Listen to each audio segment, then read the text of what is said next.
Hey everyone, welcome back to another YouTube video, and in this video I'll be showing you guys how to reset PIN for Chase Mobile Security.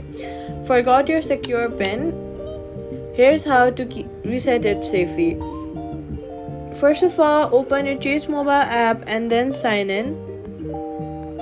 After that, you're going to tap Secure Messages, Secure Key Settings, and then select Reset PIN. Enter your password and a new PIN.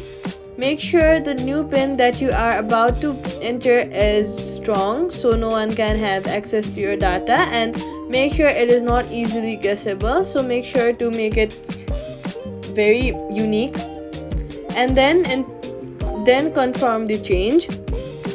If secure key fails repeatedly, switch to SMS code temporarily and vice versa. Now also, go ahead and switch between Wi-Fi to mobile data to rule out network issues, and make sure you are connected on a stable Wi-Fi so the app operates smoothly. Then turn on airplane mode, wait for 10 to 15 seconds before turning it back off. And that's it. Subscribe for more quick fixes.